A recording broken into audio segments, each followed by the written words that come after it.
Do it. It's alive. It's alive. Welcome to the Church of Mabus radio show. It's Friday night, 7:09 p.m. Central. Let me get these plug things out of the way I need to do because I always forget it. Ozark Mountain UFO Conference, April 8th through the 10th, 2022. Best western end of the Ozarks, Eureka Springs, Arkansas. Just a bunch of people talking about UFOs. So check it out. Next, go to UFO Paranormal Radio, UFO Paranormal Radio, our YouTube channel. Go to UFO Gods and Extraterrestrials, our YouTube channel. You can find us on UPRN, Twitch, and Twitter, iTunes, SoundCloud, and iHeart. So there's the plugs. Tonight's guest, Patrick O'Leary, author of 51. It's Jay's with us tonight. It's great to have you both here. Okay. Nice to meet you both, Jay. Nice to meet you, man. Nice to meet you. Yeah. And Jeffrey, pleasure to have you here with me. Good to meet you. Yeah. And we met you through Joe's Lansdale's daughter, is the publicist that somehow got a hold of your publicist, and here we are. So hey, that's some good kismet. That's nice. Good I'm very grateful for that. Very cool, very cool. Well, we were talking about Russia and Ukraine before the break. Mm-hmm. And we were just making some points. First off, it's terrifying, no matter which way you look at it. Patrick was saying he saw a tank running over a civilian car. That's insane. I try to get into the headspace of the civilians, like what's going to happen to them and all that. It's just a lot to take in psychologically, for sure. Yeah, it's the first big war like this that we've had. I mean, we've had wars all the time, let's be honest, but it's the first mad sign of just pure aggression that we've seen in a while, and it's scarier than heck. Because these are peaceful country, and its population would be like 15% of Russia or something if they counted it. And they're not asking for any of this. None of them wanted this. Poland said they'll take any Ukrainians they want. They can exit the border.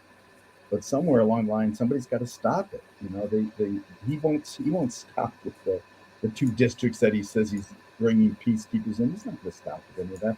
Now, I'm the last person in the world to talk about war or to say, yeah, let's rattle the drums. Let's get this guy. And it's terrifying, man. I was almost drafted into Vietnam. I had friends who went and learned combat and who didn't come back. And I know it's not a game. It's definitely not. And I've been keeping up with some of the media about it from both sides.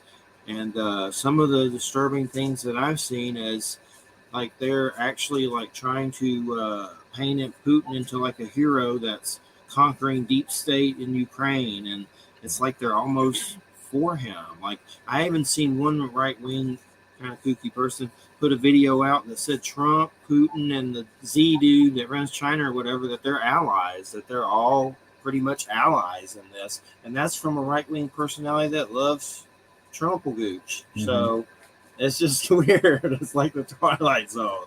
But there was one weird goofy coast to coast thing. It may have been on Coast to Coast or something. But mm-hmm. if you look up Putin, Antichrist, alien invasion, there's some prophet going nuts about all that stuff, saying that there's like going to be an alien invasion, a fake alien invasion, and Putin's the Antichrist. You want to get real crazy. But he does remind me of like a James Bond villain. Like he's definitely villainous. He's like done that way for his entire reign. I mean, I just learned, Putin got into power after the Soviet Union collapsed, and they went through a couple of premiers, and Gorbachev and Yeltsin, I think, was the last one, and then finally, it was so chaotic, that country, that the only people who could get the roads clear and the groceries delivered were the mafia. Russia got together, the leaders of the global mafia in Russia, gigantic oligarchs that have more money than you can even imagine. They got together and put a front man on Putin and said, "There, you run it. We'll run things in the background. And you just take care of government." And that's what he's done. It's a front. It's an oil company with an army and a board of directors of gangsters. That's what Russia is. Yeah, and they described Putin's career because he was in he was in the army. He was in the KGB. Yeah. He was director of the KGB at one point, I think. Yeah. But he's been a bully his entire career. He is not our friend. He's not anybody's friend. He's killed so many people. If people don't know that, they're not paying attention. That's all I'm saying. Not our friend. And then it seems like he's allies with China, right? I mean, they seem like they're wanting to do this to Taiwan. Maybe they're going to do it next. They both kind of seem like they're tag teaming. Well, I don't know enough. Who am I to speak about this? But China is so much of a bigger concern than Russia. I mean, they're so richer than Russia, right? They're richer than anybody. They make us. It's the largest country on the planet. I mean, I think they'll say fight it out, and we'll take the scraps afterwards. China's in its own world, you know. I don't know. It's crazy times we're living in, and no wonder people believe strange things. Well, definitely. The weirdest of it is that 50, 60 years ago, we were friends with Russia and China. We protected China in World War II.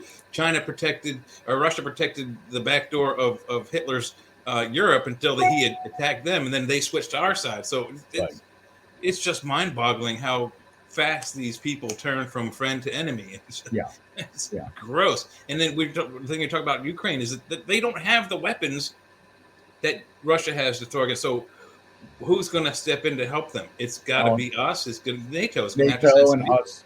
People that are going to have to. Somebody's going to have to draw that line there. But because if you help, once you see the tanks running in front of the mall, you're saying, "Wait a second, what's wrong here?" These want to live. Just leave him be, and he's not going to unless somebody stops him. That's what we learned from history. I think. Yeah, he won't stop because the two areas that he wants is on the I believe it's on the eastern side of the country.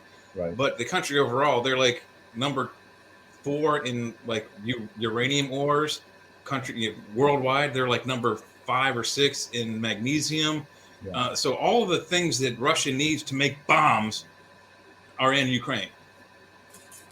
Yeah, and it's a great way to make your economy grow. Take over a population that's 15% of your country. Just say, hey, now we get their economy, right? We'll just scrape it off. It's total brutal, guy. It's there's nothing good about it, and it's sickening to watch. It's not going to be good. No, it's not. And I just talked to my granddaughter. I have children. I got grandkids. Imagine the world that we're giving them, man. We went without real big major war for 50 years or so. I know that's very privileged. That's very American. Say, oh yeah, there were people in Pakistan know that it's been crazy for decades, But man, to leave our children, I thought we could do something that would stop this stuff. And we have to. I mean, we have to, because if we don't work together, this planet's going to come to tubes, We need the Star Trek technology. Gene Roddenberry, wrote Star Trek in 1965, and it's been a legacy till today. But it was a utopian society that he wrote about. That there was money wasn't a thing. You could do whatever. Hunger wasn't a thing. Racism wasn't a thing. The only time they had conflict was when they hit an alien culture.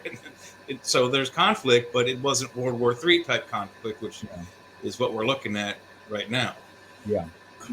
Yeah, I don't know. I don't know enough to speak about it other than it's really disturbing, and we gotta find a way to work with everybody to make it go away, because this is not a little thing. Well, one last thing on it, and then we'll get to your book. Well, the biggest problem with this is if you do anything, nuclear annihilation. I mean, that seems like the outcome, no matter what you try to do to them. They're already saying they may cyber attack us because of the sanctions and stuff. Dude, they've been cyber attacking us for years. For a while. So they've caught them down there messing with that line in the ocean they can snip that would really mess us up. It's just apocalypse. Yeah. There are bad actors in the world, and you can cover your eyes and say, well, as long as they're beating up my neighbors, I don't care. As long as it's just my neighbor's house that's on fire, we don't have to care. It's scary, man. It is definitely scary. Well, Patrick, your book, 51, an excellent book. One thing that's very fascinating is the alien aspects, even though there's many different levels to that in the book. But here's the weirdest thing. Yeah. You're on a show that is pretty much not the only subject we do is UFOs. We have guests on that are like, we have nuclear physicists and stuff, and we have like military, like authors, and seriously discuss the subject of UFOs. Right. So is that a subject that you've been interested in? And Totally. I know, what was the process of you getting into that with that kind of subject matter? Well, I've been a huge and enormous UFO fan for many, many years, and I've had various theories and I've had various experiences and I've done lots of study. I probably studied it too much. I'm probably like you guys at a certain point. They're saying, why don't you do a baseball book every once in a while, or watch a game and not talk about the aliens? But no, I'm relatively obsessed with it, and I thought 51 was an opportunity to take all the stuff that I'd learned, all the people I'd talked to, all the articles I'd read, and the films I've seen, and the special, I won't say special access, because I think if I really told you what the access was, we'd have a black screen would come up. I'm teasing. But and I try to make a consistent explanation for all the things we've heard from Area 51, whether it's the testing, whether it's the creatures, whether it's the space crafts they're worked on. Area 51 has been around for 50 years. It's almost like an American institution. And I thought, wouldn't it be interesting if somebody actually figured it out and told the what was a cover up and what was a conspiracy, and finally we see that tape and we hear that video and we talk to people. So F-51 is a collection of the eyewitnesses, everybody who experienced what's in the base, what's being had, what sort of technology is going on, what does it mean for military, all those things. And I tried to make it a thrilling story that would explain it. And each of the characters go on a journey and through this incredibly strange realm of 51. And that's where it started. I saw one review on Amazon said Men in Black on acid. Yes, I love the reactions it's getting. It's very fun to hear people, especially after waiting like 20 years. I've been writing the book for 16 years, and it got published, and now I get to hear them say, well, it sounds like Yellow Submarine. I love Yellow Submarine on acid. It's my favorite quote about the 51 was that, and I'm kind of laughing because it's a fun book too. It's serious, but there's fun things and there's humor. It's my favorite thing is that it doesn't make any sense on the outside. Once you're in it, it makes sense. You look at the book, everybody thinks, oh, I know what that book's about. There's a guy in a uniform, and there's this weird creature, and oh yeah, I know what that's about. And I love the process that when you get into the secret, it is nothing like you've ever heard in your life. That's my favorite part. And then the level of reviews, like Kirkus and Publishers Weekly, was that a new thing for you to get those big kind of reviews from different places? Well, I've gotten reviews from them for all my books. I've had it's my fourth novel, and I've been publishing since 1995. So I was very gratified to hear Gary Wolf and Locus or Publishers Weekly. I haven't heard the Publishers Weekly. I don't think, or maybe I have. Library Journal liked it and had a good thing. So yeah, that's gratifying as hell. That people who like these kind of books, who come from the generation of Star Trek or more likely Twilight Zone, my generation. I love Star Trek too, but that's what picked them. How long did it take you to write this book? 16 years. Oh, I thought that's what he said. Yeah, I understand that. I do. I have some books on Amazon, and a lot of them are archives from shows, like typed out. Mm-hmm. That's the biggest pain in the butt ever, to listen to stuff and have to type it. I hate it. Yeah. Never do it again. But I have these books, but it's been a while since I've done another. It's like I'm in a rut. I'm trying to get into that frame of mind, but it's hard. Mm-hmm. There's like forces. There's resistance. There's something that tries to get you. You know what would make it easier, and it goes back to Star Trek, is there's an episode called Assignment Earth, which was supposed to be a spin-off TV show with this character Gary Seven, but the secretary had a typewriter that you could talk to. You just say blah, blah, blah, blah, and it types out what you say.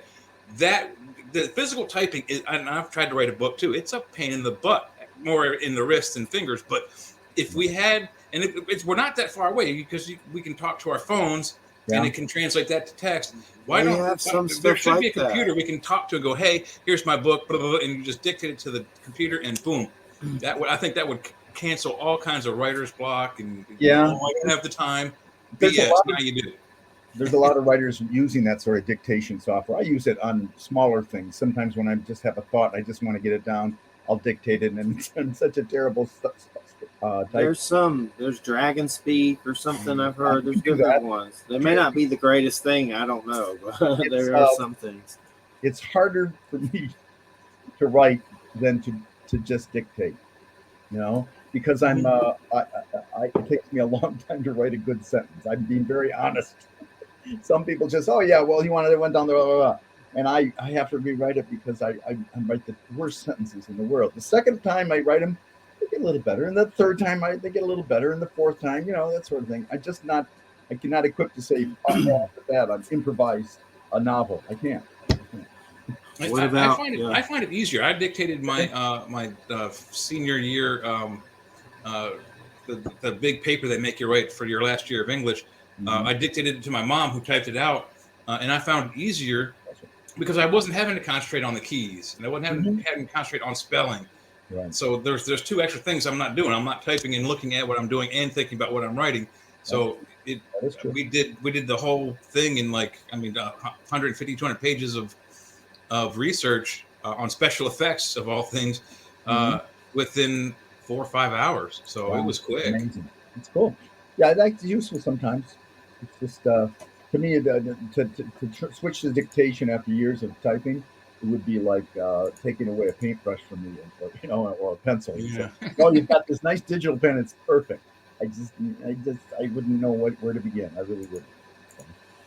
But that's everybody assumes books are all the same. They are delivered the same way, and they look the same relatively, and they think they're all made the same way. They're totally different. Every writer I've ever met has a total different way of writing. Mm-hmm.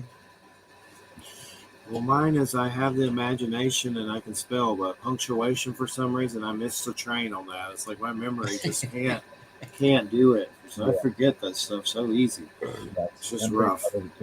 I was listening. I was heartened today. I was listening to a really cool interview with Margaret Atwood, of all people.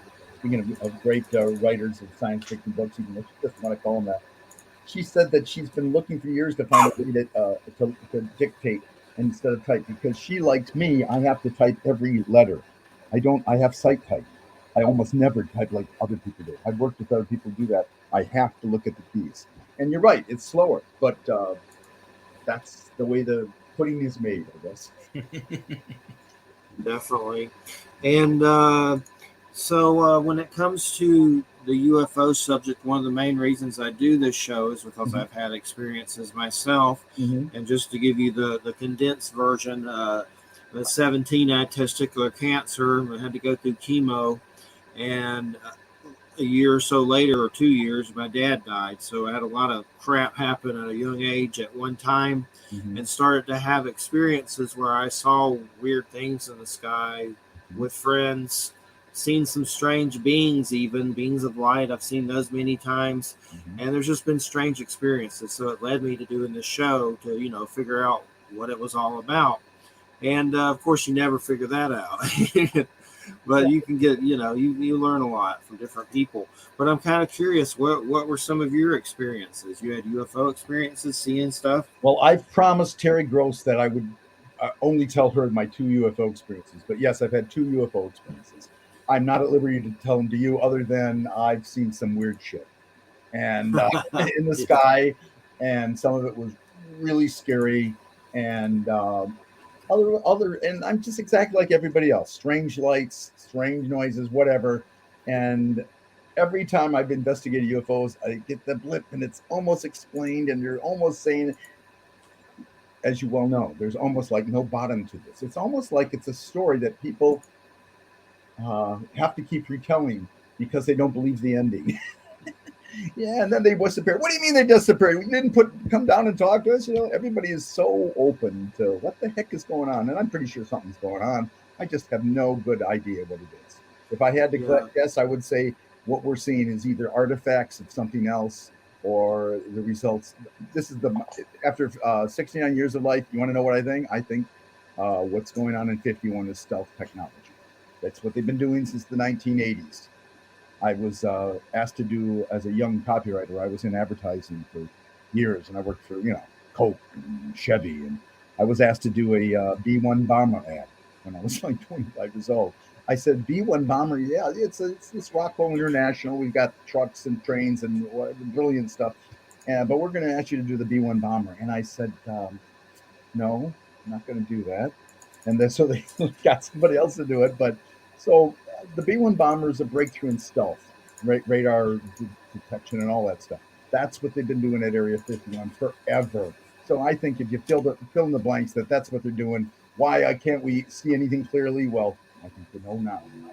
Is there another explanation? There's tons of other explanations, but I haven't heard any persuasive arguments. I haven't done that. And I've seen lots of stuff.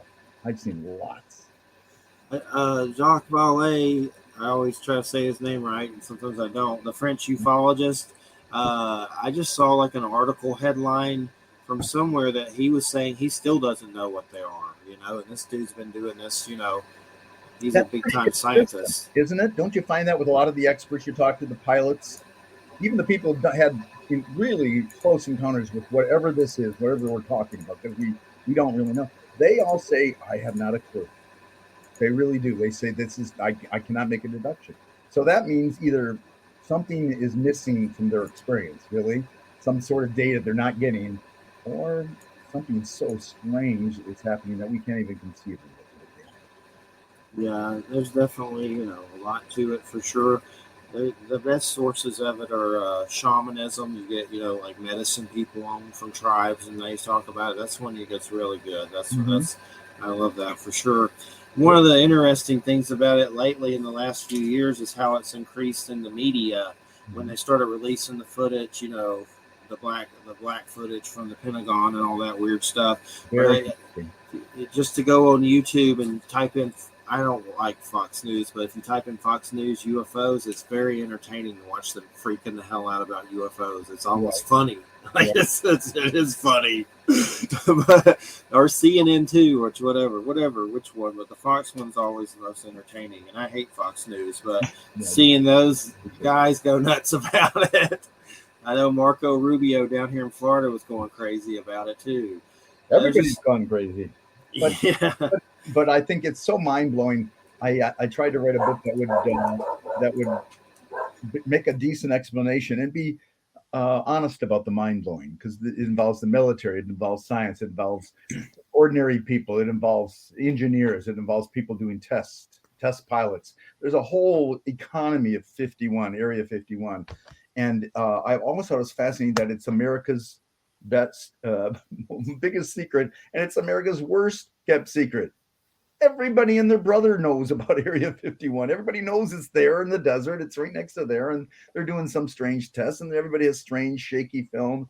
And I think it's so bizarre that the biggest secret in America that no one can confirm what's going on, everybody knows it's there. I thought that was really bizarre. So I use that as a premise of the novel that Area 51 and the engineers have one theory, and the pilots have another theory, and everybody working the base has got their own need to know level of interpretation. So nobody knows, even in the book, not everybody except one or two people. It's about the story of two people who had real contact, deep contact with the secret, and what they make of it and what they do with it. Right? I mean, is that a good summary? Yeah, that's absolutely accurate. I kind of disagree with you on the timeline of it, though. So I've been doing research on the UFO and alien thing since I was like 11. So I'm 55, so go back 44 years. Mm-hmm. Area 51 was a rumor in the 70s. Even the big UFO research back then was like, it's here somewhere. We don't know where it is. We don't know what it is. Right. 88, 89, Bob Lazar came out with his story from his story was Area S4 or Sector 4 or Section 4, which is 15 miles southwest of the base 51. Mm-hmm. That's when it gained speed. But what a lot of people don't know, and I'm sure you probably know this, it was part of a zone section for the Manhattan Project to test bombs, nuclear bombs. Mm-hmm. And this section was Area 51. And in 1957, the CIA acquired that area, and they had a company that my dad used to work for, EG&G, built the main facilities in 1957, built the first runway, built the main buildings on the side of the runway. And the main road, what a lot of people don't know, that comes in, that you go through the main gate, is called EG&G Avenue or Boulevard or something to that effect. Mm-hmm. So it didn't really gain its real fame or infamy until the 1990s. But there's a lot of people that have said, oh, there's aliens there, there's UFOs there. I agree with you. main section, Area 51, that part of the base is the stealth technology base that we have. They started in 57, 1958, 59. They had the U-2, then they had the Have Blue project, which became the F-117s, the SR-71s, and ongoing. So they're probably even, I don't know if they worked on any of the Navy stuff, because we now have some Navy stealth stuff that's come out. And what my dad did was, he's passed now, so with the top secret stuff he did, I don't know what he did exactly. The one technology he worked on is no longer top secret. I can talk about that one. But he worked, he was a civilian contractor to the Navy, and he worked at a place called David W. Taylor Naval Ship Research Development, which is down in, it's in Potomac, Maryland, but people say DC. And there is where they develop all the new Navy boats. So I'm thinking that there's probably a marriage between DWT, NSRDC, Area 51, then using the stealth technology from there to make our new stealth boats. Because we got a stealth destroyer out there, maybe two now. One of them has a railgun on it. We've got some stealth submarines coming out that are going to be like the next wave of protection against whatever. But that's what Area 51 is. But there's lots of people saying, oh, there's aliens there. I've seen alien creatures there. So if you maybe want to answer that, I've always been under the impression that the alien stuff is at Sector 4, Section 4, S4, 15 miles west of the base, where Robert Lazar did his research. But I occasionally have heard that sometimes some of the alien advisors have been walking around in Area 51 during certain test zones. So maybe you can elaborate on that. Well, you have a better understanding of the whole base there, the Groom Lake test zone, all that stuff. There's probably dozens of secret operations going on there.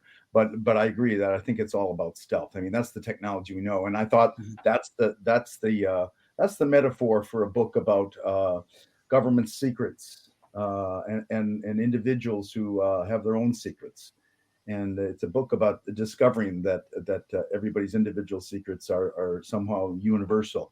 It doesn't make a lot of sense until you've read the book, but yeah, I think a lot of people have these fragments of knowledge. I'm sure your dad was probably in on it. There's all sorts of levels of technology, and I thought that was interesting that the medical it doesn't really talk to the engineering, to the design, to whatever. And I envisioned in my head that this whole complex designed like the Frank Lloyd Wright Guggenheim Museum, upside down, rather than like a drill into the thing with the circular that go on, and in every bin there's something else going on. So I imagine that explanation of the base, but who knows if we'll ever know. But obviously something's going on, and they'd rather have us talk about, I think, goofy, weird stuff than talk about what's really going on. You're absolutely right. They absolutely prefer the UFO stories because it takes attention away from what they're really doing. And you said it took you 16 years to do this book, so you probably have researched on this that the Russians were permitted to send they had a satellite that was allowed to go over every day, and we had a satellite that went over their base. I forget what they call their base, but they have an Area 51 also, where they make some of their military technology. Sure. So we both traded flyovers over our secret bases so that they could see what was and what was not going on. So before it even came out, the Russians knew about it. We knew about the Russians' base, and we were trading these flyovers, I guess, to keep each other in check, kind of like, like the executive branch keeps in check the judicial branch, keeps in check the congressional branch, just like the checks and balances we have. That's been going on, and now we have this Ukraine thing. So who knows what's going to happen now? They're going to stop letting us look at their technology? I don't know. So it's flyovers, eh? Yeah, flyovers from Russian bases. Yeah, I wouldn't be surprised if they know everything about you can get from radar. Yeah, there's no question about it. And you're right about the corkscrew thing, the upside down flank. I've been told, and I don't know if you can verify this, but I've been told or heard there's somewhere between 25 and 30 levels below the buildings that are on the ground at Groom Lake, Area 51. No one's told me that. I've never heard that. I imagine that, and I probably might have heard it based on other people's stuff. That was sort of there are all sorts of levels, and they each mean something. But I have no inside. I really have no insider scoop. I have experiences like Jeffrey's had, like thousands of Americans had, and I wish I had the scoop to give you, but it purely imaginative on my part. I'm not an engineer. I'm not a scientist. I'm a storyteller. And sorry, guys. That's okay. You're good. The truth. That's another part of the mystery behind it is they want truths to come out with half truths and full on lies. So that way you're thinking, what's the real story there? And that's confusion is just as good as silence, right? Yeah, absolutely. Yeah. I've always heard that weird story, and I don't know if it's BS or not. Something about Russian astronauts, and they went out and some kind of beings of light or aliens made them turn back and say they couldn't come through, couldn't go any further. Like the universe is quarantined. There's like whole books about it. Who knows? I mean, I wasn't there, so obviously, so I don't know if it really happened, but it's definitely a weird story about Russian cosmonauts being met by aliens. It's in UFO lore. There's tons of stories like that. Individuals seeing things and seeing people and things on the moon, whatever. I still, what the biggest thing is, and I don't want to say this in terms of your interest or your focus or interest, but we don't know, man. Have you seen one clear video of something that oh, well, that's obviously, but I haven't. And you'd think by now we would have. If you haven't, I don't know if you've heard of or seen any of the Billy Meyer stuff, but Billy Meyer has some fantastic photographs and live motion pictures of alien craft. I have seen those. I'm not sure I believe in the validity of them, but that's just my opinion. Yeah, that's on the fence. A lot of people on the fence on that one for sure. Are they? But yeah, that's like 50s or 60s, wasn't it? 50s, 60s, 70s, yeah. And the European pictures. Yeah, European, Switzerland or somewhere like that. But they're so crisp and clear that either he's a genuine UFO capturer or he's a brilliant filmmaker and should be in Hollywood making space movies. Right. I mean, they're fantastic special effects, if they're special effects at all. That's true. But wasn't he like shagging Palladian chicks and stuff too? Yeah, there's that. What about the most recent videos? Didn't that those? The alien Pornhub. Some crazy stuff for sure. The little white dots on the screen videos I thought were very impressive, and I've heard people talk about them. That's the most clearest evidence of something very weird going on, but people have had tons of evidence of something weird going on. And I'm just hoping they figure it out. Somebody's going to announce, well, folks, zero cost energy. It's now, we got it figured out. Wouldn't that be great? Yeah, I'll tell you some good places to see good footage. A couple of documentaries. One is Dan Aykroyd's UFOs Unplugged, where David Sarita interviews Dan Aykroyd. Yeah, David Sarita's a little kooky, but it's a good interview. There's great footage. It's Dan Aykroyd smoking cigars. I guess it's cigars. I don't remember. It's not a joint or anything, but he's smoking. He's telling you, he's telling us about UFOs, and they show good footage. Yeah. I love that one. That's one of my favorites. It's free on YouTube. Okay, I think I've seen that. Another one is a friend of mine, Christo Rupolo. He has a documentary called Curse of the Man That Sees UFOs, and I think it's on Tubi right now. It was on Netflix, but he got some footage that's just amazing up in California. I forget where, but some amazing footage that's really good. He actually owns he used to have the dog from Pirates of the Caribbean, but it passed away. It was one of the dogs. He owns it. But he's a trip. That one's called Curse of the Man That Sees UFOs, and he gets some amazing stuff that's just amazing. Like it's just put some links down below. So people I'll find that one for sure. Cool. And so, what would you like to tell us about your book? What would you like people to know about it? Something off the cuff. Geez, that's a big question. What would I like to know about it?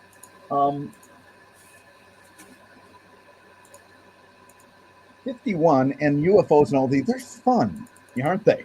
It's fun to look at things that break the rules, and fun to imagine a life that doesn't obey the rules, whether it's moral rules or scientific rules. It's fun to have that solution out there, and it's also serious because my novel is a funny book.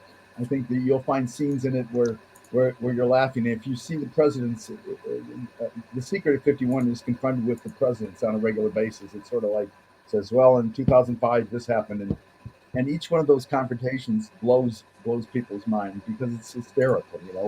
They're each confronting something in reality that no one's ever seen. So there's this thing that happens while reading 51 that I tried to create, which was this idea of paradigm overload. That every chapter is like, what? You turn the next page and all that's it, and you go, what? And after a while, you realize it's a story of unforgettable characters. The first chapter, two guys meet, and then one guy starts talking. And if somebody put a book together of what's the weirdest, scariest thing that's ever happened to you, that would be 51. Every chapter is somebody saying something outrageous about the thing. And as you'll get into 51, you realize that's every one of those interviews is very dangerous. The information that they're hiding or they're hinting at. And so you realize, oh my God, at any time, these people could be dead. That sort of thing. So it's this edge of your seat thriller that explains stuff about UFOs, but also about friendship. It's a strange novel about two friends who were best friends in college.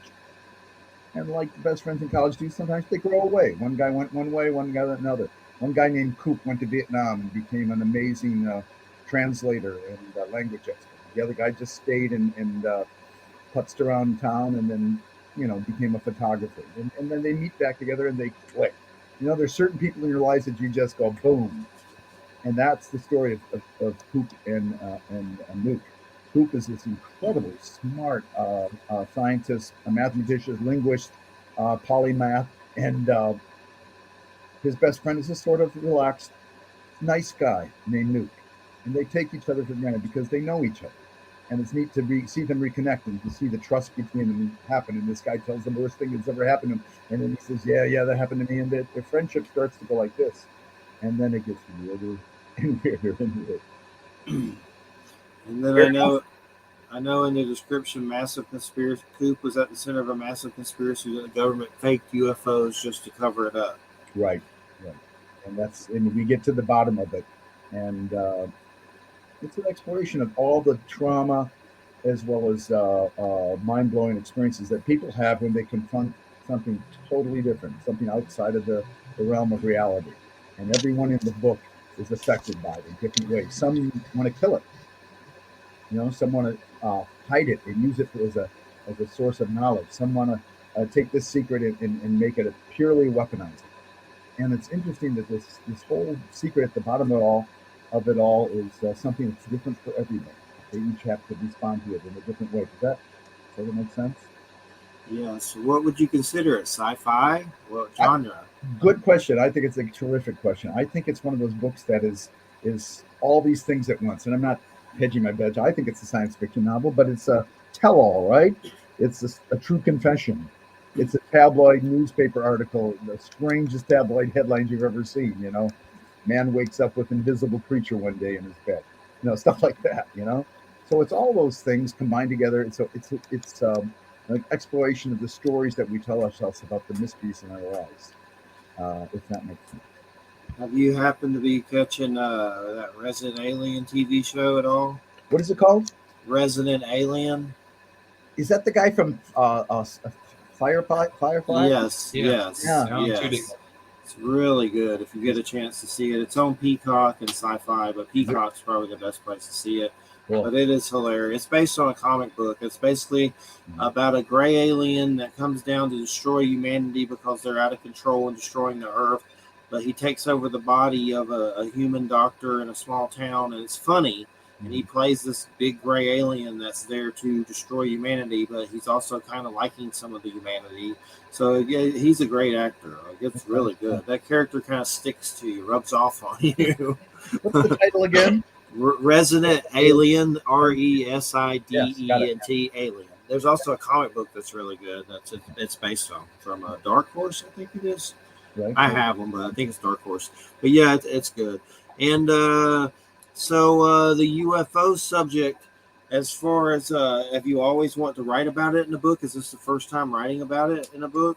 No, actually, all my books have some sort of alien creature in them. All my books are Wow. explorations of other creatures that interact with the world. My first one is about a man who is a psychiatrist who has a patient that says she's been left on Earth for 1 year by the aliens, and she has to convince one person that she's sane. And if she does that, she can stay. That's door number 3, my first novel. So another alien, and that has to do with time travel. The Gift is my Nice. second novel, a fantasy. It looks at the on the surface of it as a story of a young boy learning magic in a medieval country, and it turns also all to be another encounter with a strange force, another alien culture. And The Impossible Bird is about aliens who take over the earth and use hummingbirds as their spokesman and create a whole culture with people and hummingbirds. And it's so they're each. How do we face the strange otherness in our lives, whether it's aliens at 51 or aliens in our stories or ghosts or monsters? They've all been encounters of alien in the sense of encountering things that we can't look at in ourselves and some things we don't want to see outside.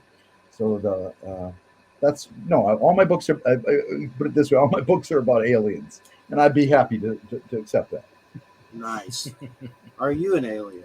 I'm not an alien. I might be. I don't know. I've had enough UFO stuff. I've been like, am I an alien? What the hell's going on? Yeah. But I know one thing they compared your book to was the Old Man's War. Do you know a lot about that book? I looked it up. That's Scalzi, isn't it? John Scalzi? I believe so. Yes. I've not read it. I've not read it, and yeah, I pulled it up just to see what that was. I'd never heard of it. He's a stitch, man. Have you seen his videos on sex and robots? John Scalzi wrote this book about yogurt taking over. This film about yogurt taking over the world. Talking about alien invasion, except it's conscious yogurt, and they literally take over the world. Wow. It's one of the funniest things I've ever read. That's a trip. I'll have to look it up. I saved the cover of his book to try to check it out at some point. I was just curious. Sure. But so your next book, is that gonna take a shorter amount of time, or are you aiming for longer, 16 years again? How do I say this? I have no idea how long it's going to take me to write anything. I have no idea what I'm writing until I'm done. Yes. I continue to write, and I said, what the hell am I doing? And I make it up as I go along, and I don't stop writing until I believe it all, every friggin' word. And that's my method. So what am I working on now? I have no idea. I got a stack of paper this high. I'm working on a record album, my music, and I'm working on a poetry collection. And who knows what's next. So what kind of music do you do? You have a record album? I have stuff released on iTunes and stuff like that. It's just me screwing around with my guitar. I'm an okay songwriter, and I like to jam, and it's fun stuff. But it's as strange as my books. Cool. Well, is there a website you'd like to give out or anything? Yeah, I mean, Substack is where I do my weekly newsletter. I have a newsletter where I tell people what's going on in my life. I give them updates on 51 and what the secrets and stories are in it, and as well as poetry and jokes and music. And it's called, just go to PO'Learysubstack.com. It's called, if you can imagine a stack of submarines, Substack.com. PO'Learysubstack.com. And it's where I do my newsletter called Creative Strategies for a Godless Reality, which is my advice to the world. I'll check it out. I actually am familiar with Substack. I do the James Tynion one. He's a comic book writer. Cool. But he has an interesting book, a comic that they do put out there. It's project called Project Blue Book, and they're doing the Betty and Barney Hill in comic book form right now. I heard about that. Yeah, Betty talk about a classic story in the lore, right? It's pretty cool. I'm hoping they release it as a comic book. Like they may eventually. Sometimes they do that. Sure. But I've noticed that on Amazon, like they have digital comics, and eventually they'll come out in paper form. Mm-hmm. But I love comics, but I do wonder about the damaged trees with comics. For sure. Yeah, that's true. But comics. Yeah. I've been getting into them, and they're addictive. I'm having to curb my appetite for sure. Mm-hmm. You can go fast, especially if you start looking into Spawn and stuff. You'll be in deep trouble if you want to get all those Spawn and all that stuff. But but it's been great having you on. It's been great, guys. Great meeting you. Yeah, and definitely keep us in the loop on future things, and sure we'll talk about it again. Send me a couple of those links, Jeffrey. I'd be interested to read them, especially the comics and stuff. And a pleasure talking to you too, Jay. You know, thanks, Patrick. If you learn anything I don't know, let me know. You know. Yeah, absolutely. There's a good movie, called Midnight Special. Has Michael Shannon in it, and it's got a little boy, and there's like a multi-dimensional civilization interwrapped, I guess, with ours. I think that's about the truth on some weird level. Cool. Also, another one I always talk about is Cocoon, Ron Howard, 1 and 2. Steve Gutenberg, baby. I like those. There's something to it, I'm telling you. I've seen beings of light like that, completely sober. Yeah. I've seen them partying too, but I've seen them completely sober. I saw two leave. Light weren't partying, were they? I saw two leave my house in Florida, like they had been in the house and fly into the heavens, completely sober. Wow. And I'll never forget it. There's something to it, and that's pretty much Cocoon is about weird light beings. Yeah. But there's something in shamans. I've talked to them, luminous beings of light. They talk about them all the time too. But it's been great having you on, and thanks so much. The book's 51 by Patrick O'Leary. Thanks, and guys. Everybody keep Ukraine in your prayers, and everybody check out 51 for sure. Appreciate it, guys. All right, take care, Patrick. All right, take care. I'll be in touch with some links and weird stuff. Take care. All right, let's see here. All right, you're listening to United Public Radio 107.7 FM New Orleans. Next week is Joe R. Lansdale. I would consider that a Stephen King type level author. He's been around the block.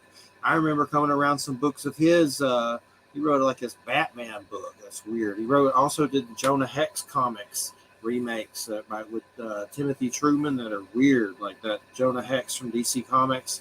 It's Weird West. He's like the father of Weird West, but he has some books that are. He's New York Times best-selling author, so we'll maybe just be doing an hour or two. But it's good to have him back. I remember at one point some what was her name? Eileen Pistachio Nut or whatever her name is, got mad at him because he said that he was a socialist, and she was like, "I'd rather listen to a one-bladed ceiling fan than da. And then I said something to her about a fart box, and then she threatened to do a baby doll conjuring on me because I said something rude to her. And then she was like, "You need Jesus." At the same time, I was like, "What the hell's wrong with you? Like, you're gonna do voodoo on me and telling me I need Jesus at the same time?" I know there's weird Catholic stuff with that. It was just weird. But anyway, that was a long time ago. But he's coming back, and Hap and Leonard was what he wrote. He wrote a lot of books. There was a show with Michael K. Williams and James Purefoy. I love him. He's a great actor. Yeah, and unfortunately that show got canceled, but it was really good. He's also was friends with Bill Paxton. Well, still is, but Bill Paxton passed, so hopefully from the afterlife they're still friends. But it was just sad, that Bill Paxton thing, man, that sucked. Yeah, he was young too. Express elevator to hell. Aliens. He's also in Weird Science. Remember Chet from Weird Science, the goofy monster and all that stuff. He wasn't a goofy monster. He was a giant pile of poo. Yeah. He was in what's Near Dark? That vampire movie that's like a classic, really good horror movie, Near Dark. Believe it or not, he's also in Terminator. Yeah, who's he in Terminator? Oh, I'm sure. Remember the three punks that the Terminator finds at the telescope? Oh yeah. He's one of those punks. I think he's the one that gets his heart ripped out. God bless Bill Paxton. Joe talked about his funeral and stuff the last time. I ain't gonna ask him about it again because it's just sad. But Bill Paxton's cool. Basically, Bill Paxton just went to a surgery and they screwed it up somehow and killed him. Yeah, he got an infection or something like that. Sucks. What the hell's wrong with this world? That's what I was saying. Well, we need that Star Trek technology, better health care. You won't need money. You won't need to go to the grocery store. You just go up to a panel in the wall and say, "Give me tacos," and tacos show up. Or you might have to go to a doctor for healing, but they can take these devices and pass it over you, and your bone automatically knits back together. That's amazing stuff that has been predicted through Star Trek and other TV shows and movies and whatnot. If the technology is there, we could seriously fix this planet. I mean, all the problems we are having now, things with Ukraine and things with other countries at war, we could end them. So what? I know the doomsday clock about 8 days ago was 100 seconds to doomsday. But what is it now? I'm trying to see what it says now. I don't see any updates, but it's probably like 1 minute till or something. Yeah. That's about where it's at. But it's definitely creepy for sure. Definitely some creepiness with that. I mean, that's basically the weird part about Ukraine and Russia. If you interfere, it could be nuclear holocaust. It still says 100 seconds to midnight on the doomsday clock. Okay. I would think it would have went up a couple of notches. Maybe like 10 seconds, yeah. Yeah, maybe they ain't updated it. Yeah, or something. Maybe they're not watching the news. They're freaking out. Scared to do it. But who knows? It's just crazy. And that's the biggest thing. When Russia conquers a place, what happens to the civilians? So they try to just make you be regular citizens, or they start killing your ass? Yeah, I mean, you're basically Russia. If they take over the whole country, you're basically going to become a Russian citizen. And, you know, we haven't had that problem in this country, but you know what happened to the northern part of Korea when we lost that in the Korean War? They became communists without whether people wanted it or not. They didn't have any choice. It's just it is what it is. Yeah. It's crazy to think about. I mean, he said that he saw a video of a tank running over a car, and the guy lived it. Didn't die, but it's still insane. They're doing that at one time. They're probably doing it a bunch of times. Running over cars, and you know, people are fleeing. People are checking on family. It's just really creepy. The creepiest thing that I've seen is where I work at. They are trying to paint Putin into like a hero. A lot of these article people that are on right-wing media sites, they're like trying to paint him into like he's great, like he's doing, like they're even saying Trump and him and the China are all allies, and like they're conquering deep state of our government. I don't know how they can say that. Trump isn't actually in any kind of control over the government at all right now, number one. Number two, I don't think they would be friends. The only reason why they even talked was because they're the leaders of the two largest countries on the planet. And I don't think Putin would be doing this if Trump was president right now. He was afraid of Trump, and he's not afraid of Biden. And he's not afraid of what Biden's going to throw at, whether he throws troops to Turkey or troops to Ukraine or troops to Poland.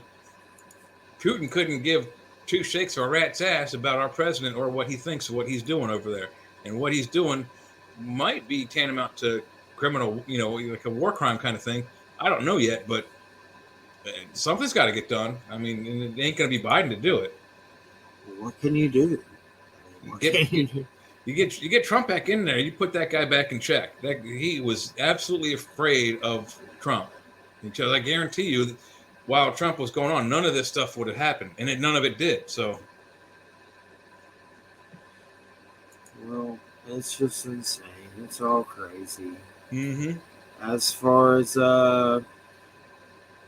just the craziness, I don't like any of them. I don't like Trump. I don't like Biden. I don't even like our government. Like, they suck. I'm with you. I don't like the government, and I'm not a fan of Trump, but gotta admit the economy was a lot better under Trump than it is under Biden. I don't know. I think it all sucks. Give me another stimulus. Yeah, give me some more money. Give me another stimuli. And I'll still talk S about you. So, one time a scientist told me that they watched me, Joe Resnick. I don't even know if that dude's still alive. Dr. Joe Resnick. I guess he is. But he said that they were watching me, the government, and that I wasn't patriotic enough. And they know how many times I flush the toilet. And I should say, God bless America after every show. Then this is some scientist that's made patents with the government. It's been on Fox News for oil cleansing tech from the ocean and stuff like that. But anyway, I did find that weird credit on my phone bill when I said I was going to shut it off after around that time. I remember. It was weird. That was a couple years ago. You know, I like America, the lands, like the earth of America, but the institution, I just don't feel anything for it. that makes me whatever. I don't care. Just seems like being excited for Ed Gein, Leatherface. I just don't. I just don't feel anything. I don't feel the love for the American government. I Well, don't feel the love you for know how any I feel about government. it. I don't Any even think it's the government. American government. I don't feel the love for any government. Well, that too, but I mean, since 1945, 46, Operation Paperclip, I've called our government basically the Fourth Reich. They got however many scientists. They got 200 some odd scientists from Germany in World War II, quashed their war crime records, and then they infiltrated like the deepest corners of our government, NASA, the NSA, CIA, government offices and whatnot. And I guarantee you that it might seem like we're the United States of America, but we haven't There's lost something our to rights it. yet because they did that once in Germany. They know that taking away our guns and taking away our rights isn't going to work, so they let us have those. But I still think I feel like we're under the Fourth Reich. We're the last bastion of Aryan society, and it's scary if it's true. Well, there's some truth to it. All their scientists came over here, and that was Operation Paperclip. There's a lot of stuff about the Antarctica lore. A lot of it's probably BS, but there's got to be some truth in there somewhere about some Nazi stuff going on there. I've seen silly stuff in exopolitics, like they saying that the cabal got busted up in Antarctica, and the aliens and some Earth Alliance are in control now. And like we're not under power of dark forces anymore. It seems like a lie because you can still look at the headlines and see murders everywhere, women killing babies and weird, crazy stuff. And I just think there's demonic forces on this earth, and there's angelic forces. But some of these stories I see just looking at Bing when I have to go to just my Explorer, like there's always some sick story popping up. We saw some story about a lady that crushed a 9-week-old baby on purpose or something weird. Wow. Like, I'm not laughing about it. It's just sick. There's always sick stuff happening. And if it ain't just humans, then there's something just rotten. Something rotten here to the core. It's just so much death and disgusting murder and sickness. And then you see what's going on with Russia and Ukraine. That's just like the biggest, bluntest, aggressive force that we've seen like that. I'm sure wars happen, but this is definitely, it's just creepier when everything's at stake. If someone even tries to intervene. Yeah, I've always thought the opening volleys of World War III was when the Twin Towers in the Pentagon were destroyed by terrorists, but this is seeming more like the World War III event than anything else, because he says he's only going to take over 1 or 2 provinces, but why? I mean, what is 2 provinces going to do versus the whole country? What's there that he needs in those 2 provinces? Well, I think he's just flexing muscle to let China flex their muscle with Taiwan. And then once they do that, who knows what's next? You just don't know, Yeah, this could be the sinking of the Lusitania or the bombing of Pearl Harbor. I mean, it doesn't bode well for the entire planet at all. And it's definitely not for the Ukrainians. It's definitely crazy. Crazy. Looks like we don't have enough stress. As if, there's plenty of that at my work. Don't need any more. What's going on there? Still COVID crap? No, they actually, believe it or not, yesterday or the day before, they lifted the mask mandate, so we don't have to wear masks at work anymore. But there's still stress. I mean, it's normal work stuff. You get this done, get that done before your shift is over.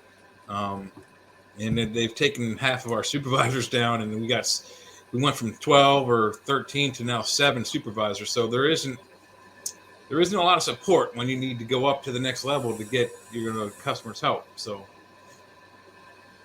that's just retail. Is your friend who passed work with you? He did work. He wasn't working there at the time, but he had been working there. He was there 4 or 5 years. He's been gone about 2 years from that store. So, okay. But yeah, no, we were friends. I mean, as soon as he came into the store, we immediately became friends and bonded right away. He's one of those cool dudes. He's one of those people you can look at right away and go, "Oh, I'm going to hang with him." You know what I mean? What's his name? Tell everybody his name so we can have him. Ron Miller. Ron Miller, 42. A moment of peace. May he enter the gates of heaven. Oh, I'm sure he's up there right now making fun of us right now. But he also enjoyed watching and listening to the show as well. So that was He cool. listened to the show. Cool. Yeah, he did. Rest in peace, Brother Trucker. Set us up a castle up there. We'll be joining you at some point.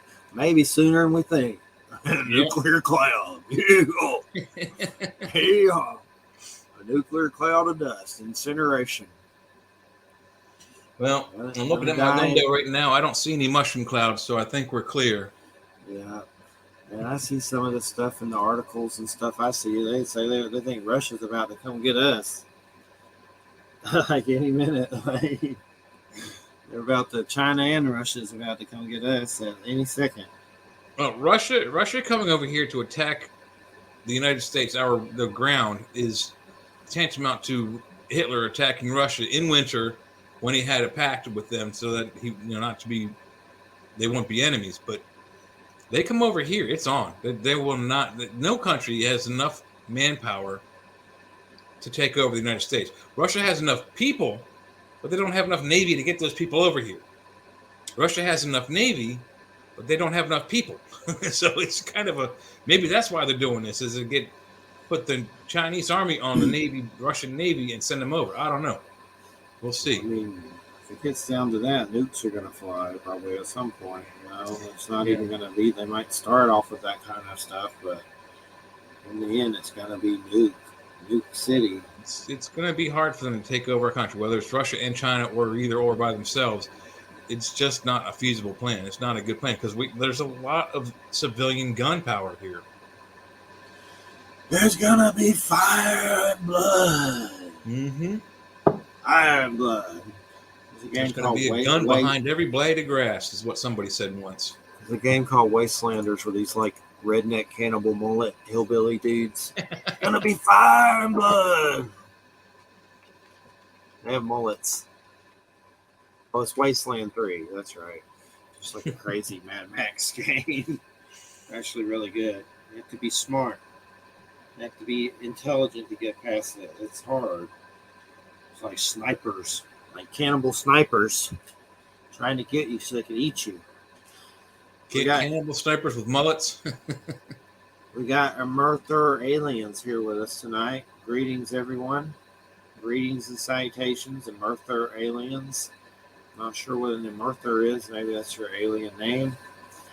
But we have Patrick O'Leary on. He's gone now. Books are hard to write. 16 years is a long time, but I can understand it. It's a pain in the butt. I've tried to do it. I can't. It's not that I don't have the time for it. It's just that it's hard. I mean, like we were talking earlier, you got to type. You got to look at what you're typing. You got to think about what you're typing, and you got to think about the grammar. All that combined, it makes it a difficult task. Well, next week, I'm going to read off our guests because I got a few to discuss with you. And when you're next after Joe Lansdale, we got March 4th, Joe R. Lansdale, father of Weird West. He wrote some good Weird West books that are really good. I love those. March 11th, Jim Hunt. That's with Wham. That's some dude that's on some Amazon Ghost show. March 18th, Micah Dank. That's like unexplained stuff in the Bible or weird stuff. April 25th, Andrew Aloha. That's all kinds of different stuff. He came to the chat here one time, and I got him on Facebook, so he's going to come on. But then when you come back April 1st on April Fool's Day, Agnos. Agnos, yeah. I say it's Agnos. Agnos, yeah. I'm sure I confirmed it with him when I had him on the first time, but he was on. I wasn't able to be on for that show, but yeah, he'll be on, and looking forward to that. Jay wants him on, so there he is. There you go, on a platter. Then April 8th, you're not going to believe who's coming on. Nick Redfern. No, I haven't talked to him in a while. I like Nick Redfern, but I've interviewed him 10 times. I'd have to see what his newest book is. He works, so he has like a job. So Yeah, well, you and I have done 6 interviews with him. 6 on the air? 6 on the air with Nick Redford, you and I, yes. Really? Yes. I believe it. He did 2 of our Halloween shows in a row. 2 years in a row he did Halloween show with us. Yeah. Nick Redfern. April 8th, Dr. Torrey. Cool. You know who he is from Coast to Coast, remember? Dr. Turi. He's like Nostradamus and stuff. Was he on before? A long time ago. Look him up. A lot of I people. think I was on with him before, yeah. He's been on with like Art Bell and stuff. Dr. Torrey. He's like weird prophecies and the parasitic stuff that infects mankind, causes murders, and told me I had a golden draconian reptile that helped me see stuff and all this stuff. He's been around a long time. Back probably since Art Bell, at least. Yeah, I'm pretty sure that he's been on Art Bell. But loves Nostradamus. Have a lot of insight on this Russian stuff if we're still alive and what's coming up. What's going if Putin's the Antichrist. Trump will gooch is his henchman. And I'm still scheduling for April, slowly but surely. So, was going to do a show with what was his name? The dude that wrote Oka Culture, Carl Abramson in Sweden. He just wrote a book about Aunt LaVey, but the time was so weird in Sweden. He's been on before, but it'd be like 2 to 4 a.m. there, and I couldn't do it. So that kind of sucked. But those shows are creepy when you do those kind of shows. Those Aunt LaVey Church of S shows, those creepy shows.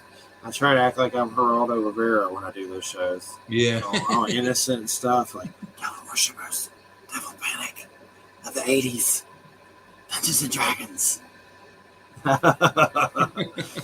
Satanic Panic.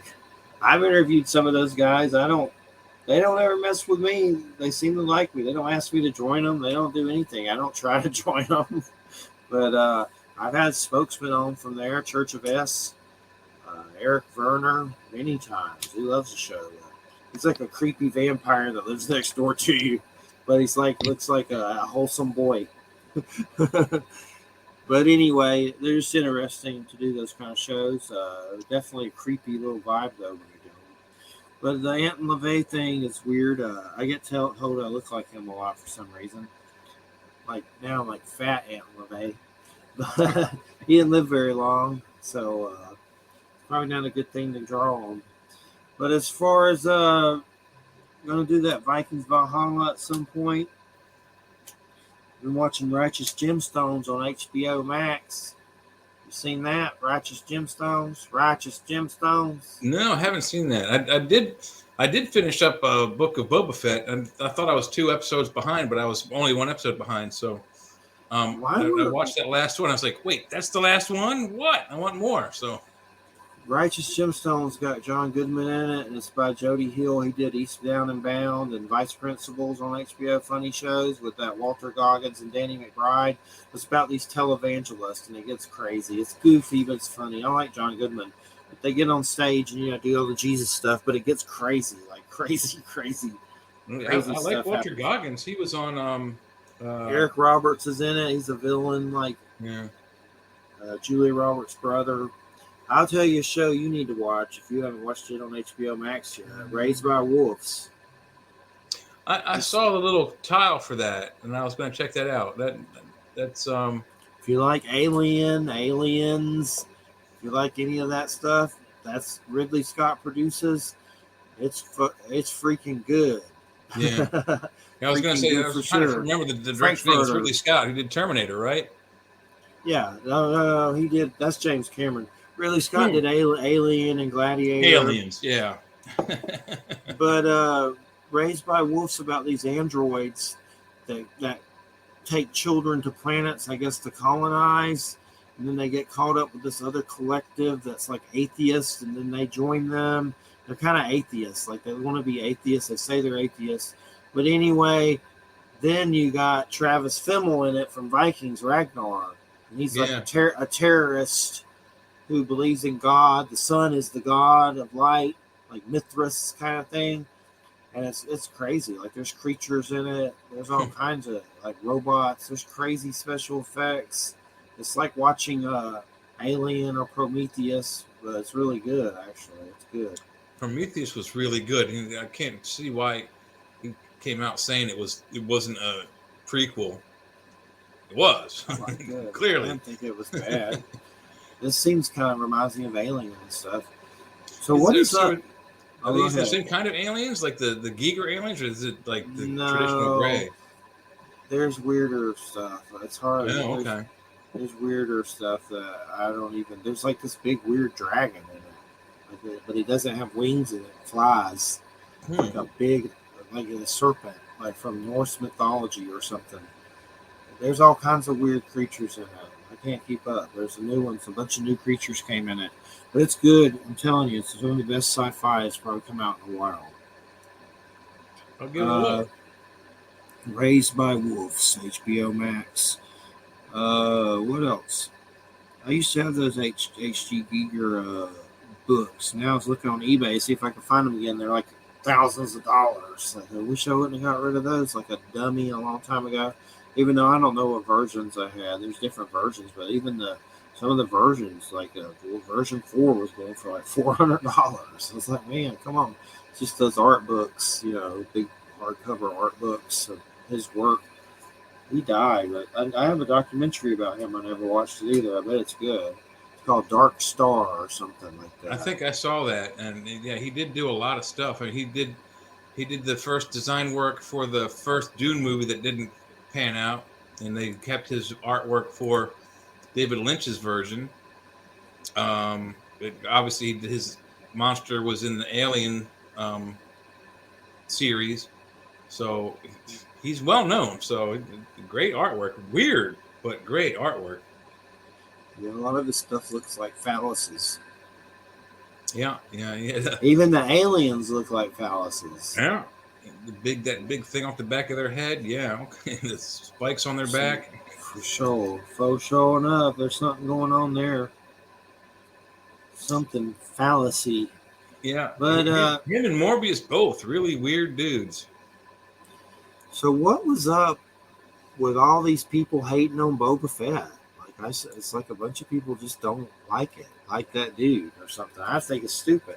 I've seen it. I liked the show. I thought it was fantastic. I've seen like people in comments about it going crazy, pissed off, saying bad things, which I don't. I liked it. I didn't have a problem with it. I guarantee you, those people who hate the show now, if it had been produced by George Lucas rather than Jon Favreau, who I like, it would have been even worse. It would have sucked a lot worse. And I don't think it sucked at all. I thought it was a fantastic show. I liked it. But I prefer the Boba Fett and the seedy underworld more of that kind of scenes and stories, though. Where you're interacting with the denizens of the, Jabba world. I like that part of it a lot. Oh, the underworld. The Mandalorian they're trying to paint him more as a good guy, but I mean, think about it. He's just trying to reinvent himself. He's just got spit out of the Sarlacc, however long ago that was. They want him to be mean. I think that was part of it. They want him to be more mean. But if you ever see anything about it in the comments, like an article about it, go to the comments and you'll be like, what the hell? Like, I'm going crazy, mad about it. People get mad about everything. Then for those people that don't like it, guess what? There's a dial on your TV. Change the station or turn it off. You won't be so mad when you nuclear incinerate it by a nuclear bomb, now will you? Right.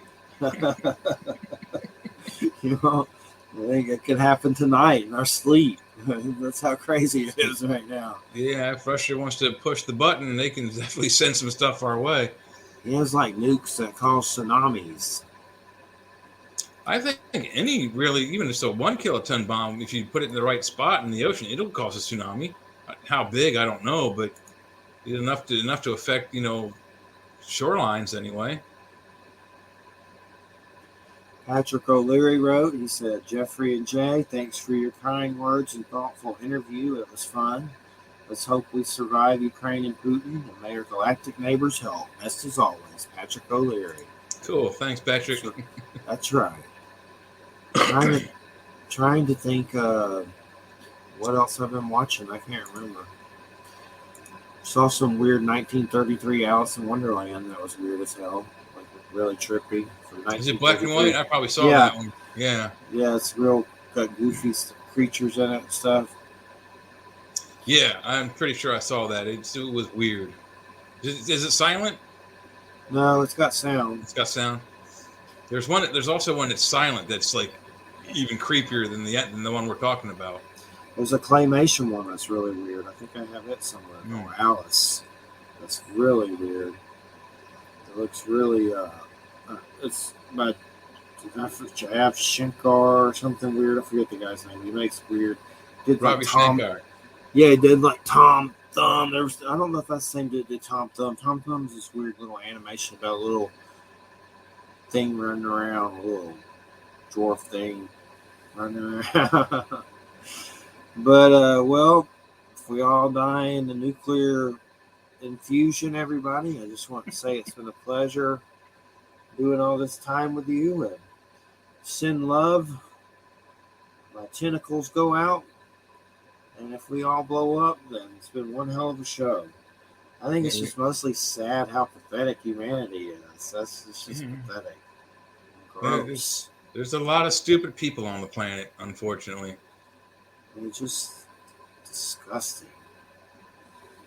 Murderers and war profiteers, and it's just gross. Well, that's kind of the reason why I think they're not letting some of the technology out that we have, is because if you eliminate economies and you don't need money, what's the point of war? War is one of the most profitable businesses on this planet, and if you talk to Georgios Tsoukalos, it's our number one export is tribal warfare. Yeah, I mean, it seems like Russia's just going to beat the crap out of them. And it seems like they already are doing it.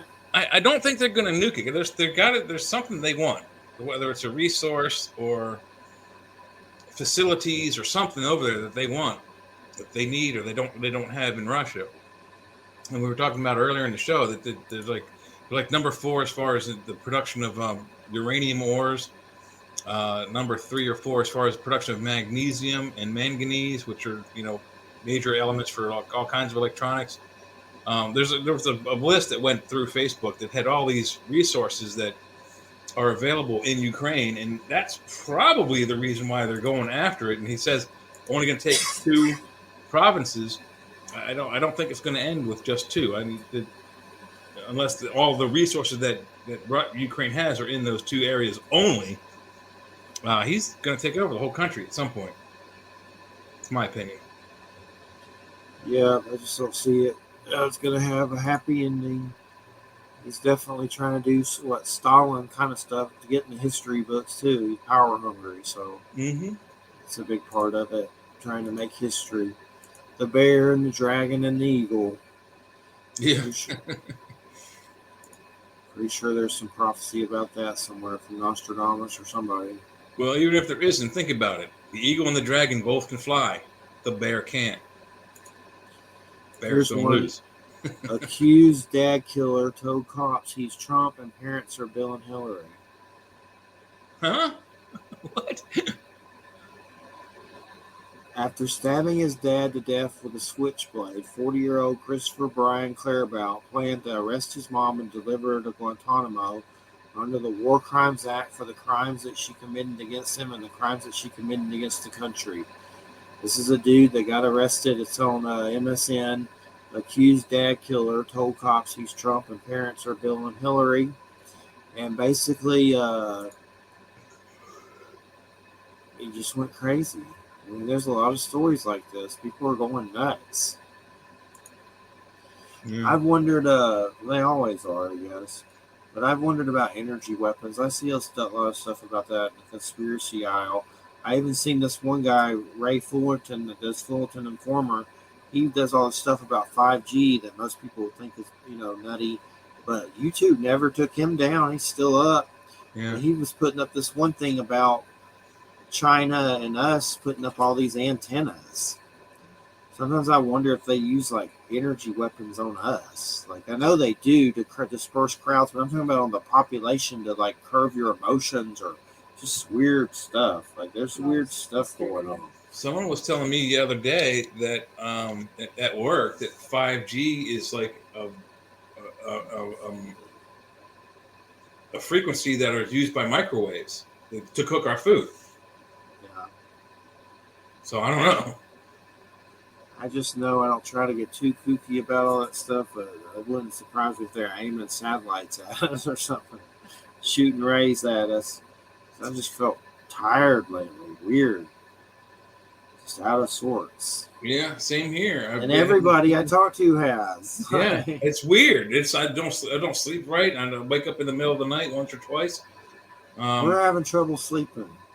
Yeah, and then once I'm up, at work I go to dinner at 4 o'clock or 4 hours in at 5 o'clock or 6 o'clock, depending on whether I go in at 1 or 2. And right after dinner, if I don't drink coffee, I start to fall asleep. I mean, like immediately after I clock back in, it's like I could fall asleep walking right through the store. I have to do that too a lot of times. But they could be shooting energy weapons at the whole population, doing stuff with satellites, with whatever these antennas. Wouldn't surprise me. Sounds kooky, but they could be putting stuff in our water. You never know. Then there's stuff about the Earth's magnetic field that's going crazy. The sun's doing all kinds of crazy stuff. Everything's just crazy. But we could be flying through a part of the galaxy or the part of our universe or whatever that has weird energy that's getting through the magnetic atmosphere and affecting us too. Who knows? It could be aliens, could be weapons, could be natural. I don't know. I have to start curbing my appetite on things that cause vasoconstriction, like coffee. Like maybe try to slow down on it. Nicotine, stuff that makes your veins shrink. Know what I mean? Yeah. Because I've had blood pressure stuff lately. Try not to take any stupid pills for it because they do all kinds of other crap to you when you take them. But I got to take 3 pills for blood pressure every day. 3 of them. 3 pills for blood pressure every day. No, what are they? Lisinopril, metoprolol, and I can't remember the third one. Well, I used to have one that they call the water pill, and which made you pee. I mean, like you could be standing there normal, all of a sudden, bam, you go pee now, or you're going to wet yourself. That's how bad. I finally got rid of that one, but and I got to take 6 pills every morning. 3 of them for blood pressure, 2 of them for my back, 1 of them for my legs. You don't get high blood pressure ever. You still get it. Oh no, I have high blood pressure. It's just these pills keep it in check, allegedly. Yeah. I guess if I quit smoking, they'd probably take 1 or 2 of those pills away. But you mean a vape or tobacco lobbyists? Oh, okay. I do a vape, but I need to quit doing it. But I don't really do it that much. Like I've had 2 bottles of the crap that you buy for it, and I've had it like for years. Like some of these bottles, they last forever. But other people I've seen, they go through it in a week or whatever. It's just weird. So let's not hit it that much. But I just like to not stop doing it completely. But that's a process. But as far as I've had to do with Lisinopril, and my biggest problem with it is a gooch killer. It's a what killer? A gooch killer. A gooch killer? Messes with your junk. It can. It just depends on the scenario or whatever. But that's what I don't like about that stuff. And I've thought about, I have to go to a doctor and get all this crap. Oh, don't want to. You need to see Resident Alien. I do. It? Yeah, I've seen parts of it. Like couple shows. Where? I do like Alan Tudyk, but I've been trying to catch up. Well, not catch up, but review my favorite decadent reality show, Survivor. So. Is that with the naked people on the island? Huh? That's with the survivors on the island, but they're not naked. Yeah, no, it's not naked and alone. That's when they put 2 people out with no clothes. Now, survivors, they take like 18 to 20 people, dump them in an exotic location, and they pit them against each other on 2 different teams until they will it down to several few, and the last guy wins $1 million. It's just been a while. Yeah, I've seen it. One of my favorite survival shows is Alone. I haven't seen it in a while, but it's more gritty. You're not naked. You got stuff, but it's still rough, like bears and wolves and craziness, crazy places. But I haven't watched that one in a while. It's a good one. But Raised by Wolves is definitely sci-fi, really good stuff. Yeah, I've got it written down here. I want to check that out for sure. Yeah, you'll like it. Good escape. But yeah, definitely feeling tired lately. I have to go to sleep right now. Yeah, I could probably easily too. We're just gonna go to sleep, and y'all can listen to us. White noise. Have you ever listened to that white noise stuff? Yeah, kind of. I have one of those Lenovo smart clocks, which has a Google Assistant in it, and if you say, "Hey Google, good night," it'll ask you what time you want to go to sleep, and it'll set you an alarm, and then it plays either like a rainforest and crickets, or a thunderstorm or ocean.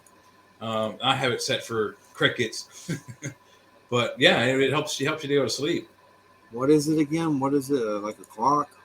It's a smart alarm clock called Lenovo, like the computers, and it's got a Google Assistant in it, and you can tell it all kinds of things, like when you want to wake up. You can set alarms, like tell me when it's 5:30 so I can go pick up the mail or go to get dinner, whatever. Really, really cool thing, and it's a display, so it actually has like a clock face on it. It'll tell you what the weather is. If it's raining outside, the face will be raining. So it's a neat thing. They're like $50, I think. You have to pay for it monthly or anything? No. That's cool. I like the idea that you get a nighttime companion. Does that mean the music? Yeah, you can play music from Spotify or YouTube. You can do if you have like audiobooks, it'll read audiobooks to you. That's cool. Yeah, it's really neat. I'll have to check it out for sure. Yeah. Lenovo smart clock. They have some on Amazon for like eBay for like $22 or less. Mm. Maybe one year I'll get one. It's worth getting because I used to have my original alarm clock is in here, and it had 2 alarms in it, so I could set it one for, if I have to be up at 10 a.m., I set one at 9 and one at 8, because I'll sleep through the first one, no problem. The second one wakes me up. The Lenovo clock wakes me up, and a lot of times I wake up before it, but I'll tell it, say, hey, good night, and then it says, what time do you want to wake up? And I'll either give it a time or I want to sleep for 8 hours, and it'll set the alarm accordingly. Very cool device. Cool. I like that Jimmy Buffett coral reefer surfing in a hurricane. Yeah. He's got vapes down here in Florida, buddy. Oh yeah. Yeah. Jimmy Buffett yeah. vapes. He's got his own line. Wow. Yeah. One's called Caribbean Sunshine. One's called Surfing in a Hurricane. Well, I know. What's his? Willie Nelson has some too, doesn't he? I know he does. I'd like to meet him one day. If he doesn't have vape machines, he definitely has vape flavors, but they're all weed flavors. Yeah, I haven't come across it, but I'd like to try some Willie Nelson. Yeah. Oh, sure. But I was looking at one of the marijuana dispensaries in Maryland years ago when they first opened up, and they were selling Willie Nelson brand marijuana flower. In the shop. Yeah, in the shop. I think you can go in, if you had the card, you can go down and pick it up. He ain't in Florida yet that I know of, and not at the 2 main places I know of. So hopefully one day. I don't know how they figured that out. I know there's this stuff you do. I can't do it anymore, but it's like that condensed oil. Like it's not the tincture, but it's like it's kind of like the gummy. Yeah, the waxes. Yeah. That stuff is crazy. I can't hang with that stuff. It's tantamount to like the difference between weed and hash. It's just like it's so highly concentrated. Like one hit I hear makes you stupid. It's more like it feels like you're doing psychedelics. not comfortable for me. Other people is marijuana fine. is a psychedelic, though, a mild one, but it's still a psychedelic. That stuff in particular is too much for me. Freak out and think I'm dying. There's some stuff called strawberry Tillamook. I won't ever do that again. Man, he's like all night thinking I was gonna die. I didn't. Still alive. I'll tell you though, some of that new marijuana stuff that I've gotten some of that stuff from the dispensaries. It's strong. It's real Is it completely strong. legal where you are? Medically only in Pennsylvania and Maryland. You're in Maine still, or you're in Pennsylvania? I'm in Pennsylvania. Yeah, it's medical in both Maryland and Pennsylvania. Here it's medicinal only. Yeah. I just wonder if they made it completely legal here, it'd probably suck. Like, I mean, as far as it wouldn't be good for everybody, I don't think, would it? I would imagine the prices would go up a lot it's already just to get expensive. the fan base, and then they come down. But it's already expensive. Yeah, I know. It's just they would run out. More expensive than street prices, actually. I would think the problem would be inventory. Like, everybody would be buying it. Well, if you remember back to 2016 when Colorado went legal for recreational, they were expecting to make, I think, $25 million over the whole year 2016, and they ran out of the supply for the recreational marijuana within the first 2 months. So they were out at the end of February. Yeah. End of March, they recovered, and they made 16-something million in just those 3 months alone. Yeah. It's a money maker, money shaker. That's for sure. Oh, sure. But it's expensive here now. I think it's expensive everywhere. It doesn't matter where you go. I mean, a quarter ounce up here, I think, is somewhere on like the $80 level. Ounces are $200 or more, and it's just, when I was buying it illegally when I was in college, you could get a whole ounce for like $120. It's like 50 for 7 grams. That's high, isn't it? Yeah, it's exactly $50. It's a lot of money. And the I don't think it's 7 grams. I think it's more like 3 grams for an eight. For like $60 to $90. Mm-hmm. Yeah, crazy. Making a racket.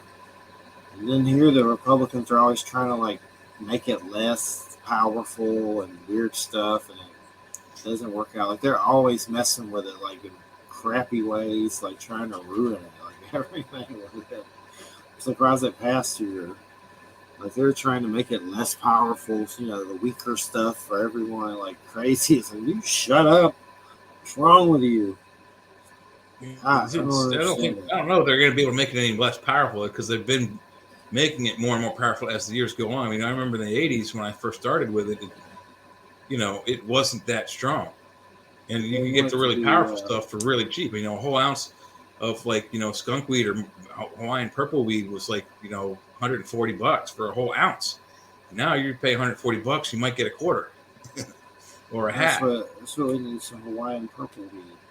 That sounds fun. It was. It was actually purple. It was purple plant. It was neat. They got some called cakes now. Big Smooth. What else? Bubba Kush. Galactic Glue. Galactic Glue. That's got Gorilla Glue and Gobstoppers in it. Yeah. The names they come up with are weird as hell. I mean, they've got Bubble Gum and Bubblegum Kush and all that. It's like, I don't need a name. Is it green? Can I smoke it? Sell me that. I don't need a stupid name. There's so many hybrids. Yeah, a lot of hybrids too. And I found I don't like the hybrids so much. And I think so. They sell the hybrid stuff. They sell the indicas and what's the other one? Can't remember. I think it's the indicas. Sativa. The sativa and the indicas are the ones that, and then the hybrids are a hybrid of both. And I think it's the indicas that I like better than the sativas.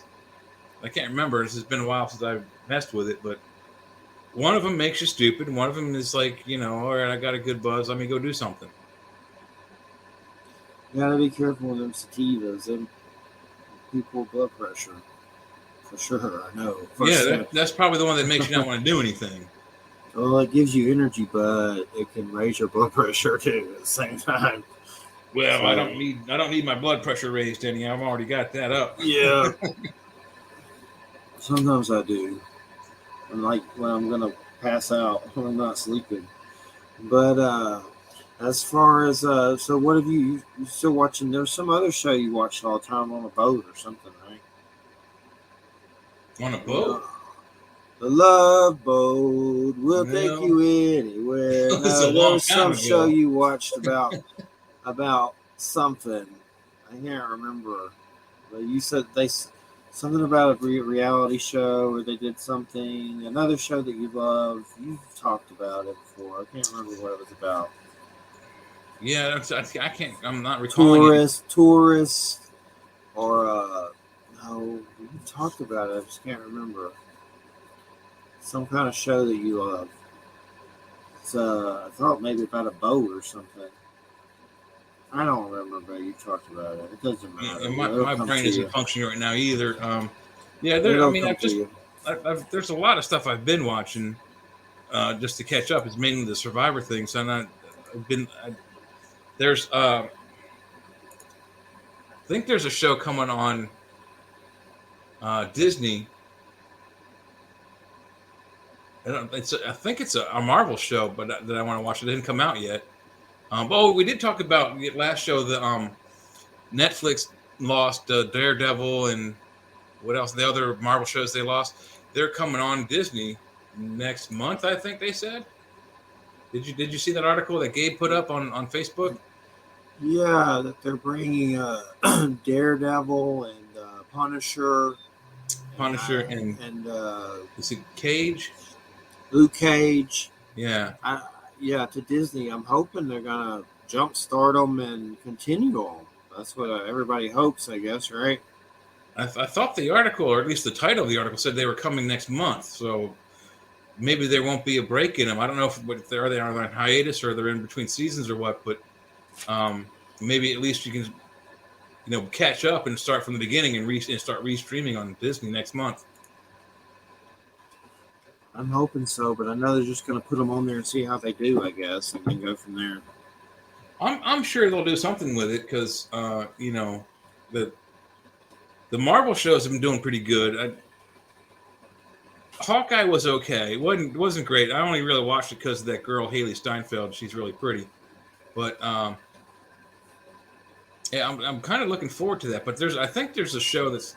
Oh no yeah. So they're thinking about they were saying about the Boba Fett, which would be a Disney Plus show, is that a good spinoff would be something to do with Darth Maul and his planet, and something about dragons. Oh, like a show about Darth Maul? Well, not necessarily about him, but about his home planet, Dathomir or whatever it's called, and something about the dragons they have there. They were saying that might be a good spinoff.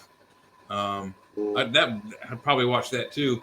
I'm not a real big fan of the prequels or the last three Skywalker series. Yeah, I didn't movies, like those either. The but prequels were okay. I didn't hate them, but these last ones are like, they're all just ugh. okay.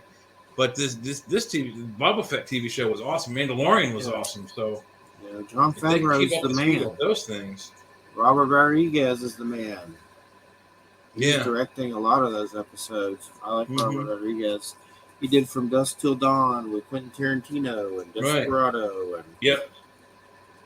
nothing like Danny Trejo as the Rancor dude. The Rancor trainer. Yeah. Did you get caught up on it finally? Yeah. I only had to watch that last one. I thought that I was back 2 episodes, but I only hadn't seen the last episode, which is episode 7, and I thought there was going to be 10, and so they have it end at 7. But wow, what a lot of action in that last episode! Yeah, it was good. And the Dark Wookiee lived. That was good. Yeah, The I kind Pigmen of did figured not. he would. Did I destroy? Were you? I gave the spoiler leak of Pigmen You dying. spoiled the Gamorrean guards get killed, but yeah, so what? There's a lot of Gamorreans on Tatooine, so Yeah, the Pigmen died. But as far as there's a Kenobi show coming, right? Yeah, I think that starts next month. Also, actually, the new Picard starts on March 6th or 3rd next month. So that was a good show. I mean, it's believe it or not. I mean, I thought it was going to suck, but if you're a fan of this Next Generation, the Picard TV show was pretty excellent too. Yeah, I mean, I didn't hate it, but I'm hoping it gets better. I hear Q's coming, so I'm excited for that. Q is supposed to be in it, and Seven of Nine remains in it, and not Data, but Data's like idiot cousin. That Data died at the last movie, and one of his clones was kind of a dimwit. He's supposed to make an appearance as well. Brett Spiner. Brett Spiner, yeah. He was in a weird show based on a Robert Kirkman comic called Outcast. The guy that did Walking Dead, Robert Kirkman. It was on Cinemax called Outcast, and it was weird. It was like about this like black demonic ooze that takes over a town and possesses people. Oh, He's wow. like the main fallen angel that Brent Spiner is. Yeah. It was really creepy. I wonder if I think they canceled it. And it was good. It's crazy. Well, that's one sure way. If you want your show to get canceled, make sure it's good. Yeah. Especially if it's on NBC, they'll cancel it for you. They cancel it. It's what they do. Mm-hmm. I hear there's a Fallout show coming with Walter Goggins in it. Remember, the game Fallout about, they leave the bunker and they go up Mad Max, pretty much. Yeah. After a nuclear holocaust and mutants. But there's a Fallout show coming to Amazon with Walter Goggins. Yeah, I like him. He's a good actor. He was in that. He was in that show where he was the bad guy versus It was a federal agent, and the guy who plays the federal agent is the guy he's the sheriff in Boba Fett on that one town out in the outskirts. God, my memory sucks anymore. But yeah, Walter Goggins is a good actor. I like him. Yep, and he'll be in that. That'll be a while, but there's a Fallout coming. What about the new Lord of the Rings? The trailer looked kind of crappy. I saw it on the Super Bowl, but I can't say anything whether it's going to be good or bad. I got to watch it first. So if it's written well, especially Philippa Boyens did the movies with Peter Jackson. If she has a hand in it, it ought to be pretty good because she was pretty true to the original books. But we're talking about 1,000 years before the events of Lord of the Rings is where this show is going to be. So they have plenty of, avenues and directions to go in. I can't watch it. It's got black hobbits in it, so I just can't do it. that I couldn't care less. I'm kidding. As long as the story's good, I don't care what kind of characters if it's they have. good, who cares? If it's terrible, exactly. Whatever. I spent a crap ton of money on it, so who knows? Yeah, that's what I heard. Was it like $1 trillion or something like that to make apparently there's people that were upset that there's black hobbits in it. Oh my god! But what I say to those people: don't watch it. You don't like black hobbits? Don't watch the Moors. Who knows? It could be dark elves. Dark elves. Yeah. Could be dark dwarves. There's in Dungeons and Dragons, the game, there is a set of there's bad elves are black, there's bad dwarves. They're black. Why are they black? I don't know. Talk to Gary Gygax, but the stuff in Dungeons and Dragons with the dark elves is amazing. I mean, R.L. Salvatore did all those Driss books. Drizzt Jordan, yeah. What's that Spider Queen lady's name? I forget, like Lilith or something. I don't remember. Loth, yeah, Lolth. Loth, yeah. I had to fight her once. Roll the dice. We fought her once too, and she lost. We killed her.